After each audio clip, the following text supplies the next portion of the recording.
Ya estamos de vuelta en Hola Mexicali, familia, y lo prometido es deuda. Empezamos este día con mucha información, sobre todo relacionada con nuestra salud. Por eso nos da mucho gusto recibir esta mañana al doctor Daniel Zamorano. Él es diabetólogo. Doctor, buenos días, bienvenido a Hola Mexicali. Buenos días, muchas gracias. Gracias por la invitación y pues vamos a ver qué podemos aportarles acerca de la diabetes y del automonitoreo, que es tan importante y que a veces podemos pensar que lo estamos haciendo bien, pero falta un poquito más para poder encontrar ese detallito que nos va a hacer la diferencia todos los días en la enfermedad, ¿no? Sobre todo el tener el conocimiento, ¿no, doctor? A veces desconocemos mucho, creemos que solamente tomando a lo mejor pues los medicamentos que sí nos recetan y todo eso, incluso o nos empezamos a sentir bien y los descuidamos un poco. Háblenos sobre este automonitoreo. ¿En qué consiste? ¿Cómo podemos darnos cuenta de que estamos haciéndolo bien? Claro que sí. Primero tenemos que diferenciar dos cosas de la diabetes.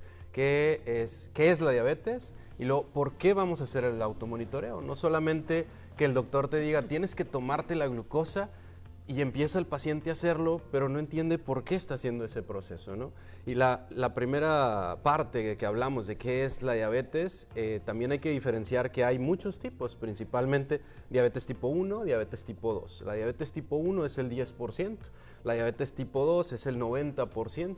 La diabetes tipo 1 es porque te falta una hormona que se llama insulina, y la diabetes tipo 2 es cuando no la procesamos bien o hay algún cortocircuito por ahí, principalmente debido a la grasa, que nos hace que empecemos a presentar estas subidas de glucosa y normalmente está relacionado a los hábitos, ¿no? Sabiendo esto, ahora sí, vamos a platicar con el paciente qué tan seguido se tiene que tomar la glucosa. Pero antes de eso, tenemos que saber por qué lo estamos haciendo. Entonces, ya sabiendo el por qué es, ok, este paciente, vamos a implementar un nuevo medicamento, vamos a ver cómo le está cayendo el ejercicio, vamos a ver por qué está teniendo esos picos hacia abajo que se llaman hipoglucemias, y empezar a tratar de detectar dónde está el punto clave para que nosotros le ayudemos al paciente. Hay varios tipos de automonitoreo. El primero, que es el más usado, que es cuando te pinchas el dedo o que usas el glucómetro. Hay varios tipos. Eso es importante también, cómo lo utilizamos. Incluso hay una parte que me gustaría mencionar, que es la educación en diabetes. Normalmente en la escuela nosotros nos enseñan como a tratarlo, pero no nos enseñan a educar al paciente. Esta es un área de pedagogía de mucha oportunidad que le invito a todos los médicos que traten de investigar un poco también acerca de la pedagogía, de cómo estamos enseñándole a nuestros pacientes a hacer las cosas. O sea, enseñando a los pacientes que ya tienen diabetes cómo sobrellevar la enfermedad o cómo no desarrollar diabetes. Depende en dónde lo encontremos, porque si lo encontramos en una prediabetes, por ejemplo, pues sí sería prevenirlo, pero si ya el paciente tiene esta condición de diabetes, sería cómo podemos hacerle para que no evolucione tan rápido la enfermedad, o incluso hay un término que se llama remisión en diabetes. Algunos dicen curar, pero todavía está en dilema esa parte, ¿no? No quiero sonar como que ya es una cura, porque hay muchos factores que están incluidos. Lo más recomendable es decir que hay una remisión en diabetes, pero para llegar a ese punto hay que hacer muchas cosas, cambiar los hábitos, que eso incluye hacer ejercicio, comer saludable, tomarte tu medicamento cuando te toca. ¿Siempre es necesario tomar medicamento una vez diagnosticado con diabetes?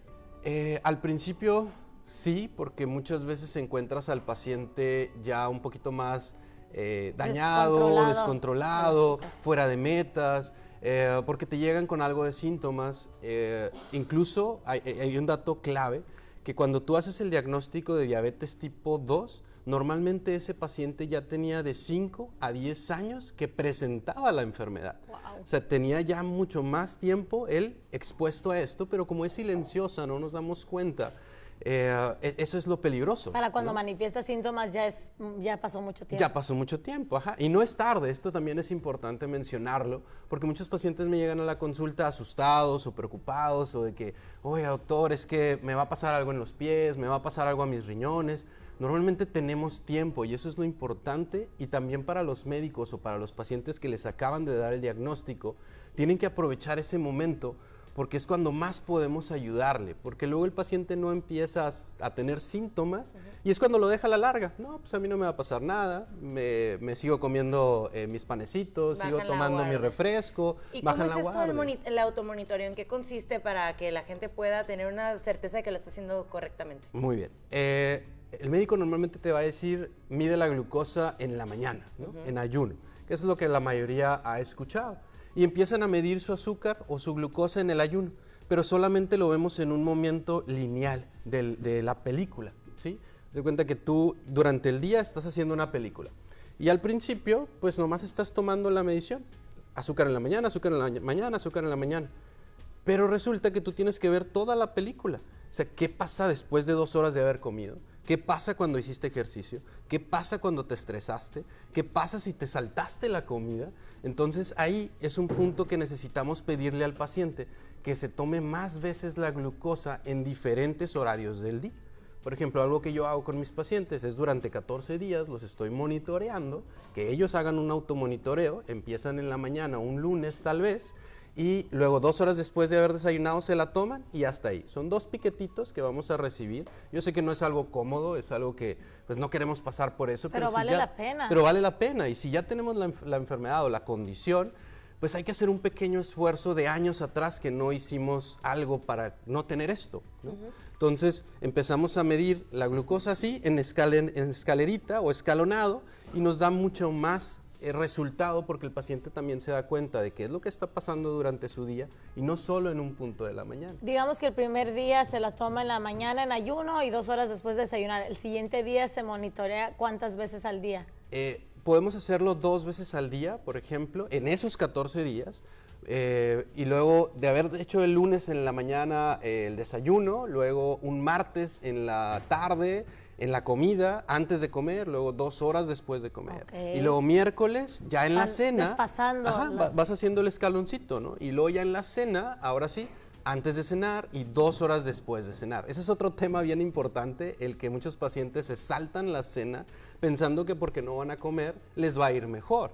Pero si tú no estás en meta, tu cuerpo ya está en un estado más ácido, entonces el ayuno, por ejemplo, nos hace más ácidos y eso puede tender a alguna complicación que pues hay que controlar, ¿no? Y podemos hacerlo, el ayuno no es malo, ya ese es para otro tema, pero... Sobre todo para los diabéticos que muchas veces piensan, no, yo no puedo hacer ayunos intermitentes, yo no puedo hacer ayunos porque tengo diabetes. No en todos los casos es así. No en todos los casos es así, hay algunos que sí pueden hacerlo, incluso que les da buenos resultados, de preferencia intermitente, pero si no estamos en control, es recomendable tratar de no hacerlo por ese momento, ¿sí? Y hay otra parte importante del automonitoreo, que ya viene la tecnología, es el uso de la tecnología a nuestro favor, que hay algunos sensores, en Estados Unidos por ejemplo, hay más, que hay unos que te están midiendo todo el día constantemente con bombas de insulina, que te está dando la insulina que te falta. Hay otros que se llaman Freestyle de Abbott, no es comercial, simplemente es el que hay en México. Te lo pones en el brazo y te empieza a medir por 14 días cada sensor la glucosa y luego se recambia y ya es un paquete de 28 días que te estamos monitoreando, pero el paciente puede llevar una bitácora incluso ahí, qué es lo que comió, cuánto ejercicio hizo, cuánto insulina se colocó y nosotros podemos crear mejores estrategias porque estamos viendo más información. ¿Qué Claro. estrategias serían las que se toman, por ejemplo, ya con esta medición más estricta y más precisa a lo que está viviendo el paciente? ¿Qué es lo que se cambia? ¿El tratamiento, las dosis de medicina? ¿Qué es lo que se cambia? Puede ser el tratamiento, a lo mejor ese paciente se estaba colocando 30 unidades de insulina y resulta que el paciente empezó a comer más verduras. ¿Sí? Empezó a comer más verduras, empezó a hacer más ejercicio, empezó a bajar su nivel de estrés, empezó a conocer más su cuerpo y el cuerpo empieza a funcionar mejor, necesitamos menores dosis de insulina y eso pues nos da una ventaja porque también a veces el exceso de insulina que le damos al paciente puede hacer que batalle para bajar de peso. Wow. Y eso ya empezamos a controlarlo a través de ver más datos, ¿no? Claro. Más Y- datos es más fácil. Y una vez estando en remisión, ¿es posible que se mantenga así por toda la vida o es casi un hecho que recae en algún momento? Es una buena pregunta porque muchos pacientes se confían. Además de que es difícil llegar a la remisión porque tienes que cambiar muchas cosas y ahí estamos hablando de hábitos que llevan durante años. La remisión es como algo similar a cuando tenemos lo del cáncer, ¿no? Estás en remisión del cáncer, pero no sabes si hay alguna celulita por ahí que luego va a saltar y va a volver a tenerlo. Entonces, esto es lo mismo. Si tu cuerpo ya te dijo que hay algo mal con tus hábitos, con tu producción de insulina, con tus carbohidratos, exceso, pues hay que tener cuidado, no hay que confiarse y si nos descuidamos, seguramente te puede volver a dar, ¿no? Dependiendo mucho en gran medida del paciente entonces. Dependiendo mucho del paciente. Y el automonitoreo, si lo clasificamos en diabetes tipo 1 y diabetes tipo 2, el paciente con diabetes tipo 1, como no produce esa insulina, pues necesitamos estárselas dando y el cuerpo tiene un sistema automático que nos dice cuándo sacar esa insulina. Pero si ese sistema pues no está esa insulina, nosotros tenemos que saber con una medición, hacerlo visible. El aparatito lo que nos hace es hacerlo visible, algo que nosotros no podemos medir. Entonces, ya teniendo una medida, ahora sí, al paciente con diabetes tipo 1, ojo, pues ya le ponemos cierta cantidad de insulina en diferentes partes del día en la que nuestro cuerpo normalmente la produce solo. ¿Sí? Esa es la parte tipo 1. Entonces, pueden ser de 3 hasta 6 veces las mediciones diarias. O sea, el paciente se tendría que estar picando hasta 6 veces. Por eso se crean los monitores, las bombas de insulina, para que no estén batallando, que los seguros muchas veces las cubren. Ahí es algo que entre Estados Unidos y México todavía están batallando, pero esperemos en México pronto llegue la bomba de insulina fácil para los pacientes, ¿no? Luego tenemos ya la situación del paciente con diabetes tipo 2, depende de cómo esté él controlado o en metas. Si no está en metas, pues hay que buscar por qué. Entonces hay que medir más veces la cantidad de pinchazos que se tiene que hacer o usar el monitor. Y ya de esa manera, ahora sí, a lo mejor del paciente llegarlo a metas, 2 o 3 veces por semana sería suficiente lo que él tiene que medirse. Hasta 2 veces a veces puede ser suficiente si el paciente ya tiene la educación en diabetes. O sea, ¿qué hacer todos los días para que me vaya bien? Claro. ¿Sí? Pues eso es el automonitoreo. Padrísimo. Ahora sí que el contar con esas herramientas, ¿no? Nos van a dar una mejor expectativa del tratamiento de la diabetes en nuestra persona. Así que qué padre podernos acercar con personas especializadas que nos puedan también orientar con ese tipo de herramientas, ¿no? Tanto la bomba, el parche y todo esto para tener un mejor tratamiento. Muchas gracias por la información, doctor. Sus redes sociales para que la gente pueda contactarle. Claro que sí, @doctor.danielzamorano, puede ser Instagram, TikTok, tenemos un podcast también que estamos abriendo en YouTube. Para los que quieran seguirnos, estamos a su disposición. Estoy ahí en la clínica del doctor David Bernal, que es núcleo médico integrativo aquí en Mexicali, o incluso también nos pueden encontrar vía remota. También tengo pacientes en Estados Unidos, Colombia, Perú, México, y pues estamos para servirles. Muy bien, pues gracias, doctor Daniel Zamorano, aquí en Hola Mexicali, diabetólogo. Gracias por su tiempo, doctor, y por la información. Continuamos con más aquí en Hola Mexicali. Gracias a ustedes.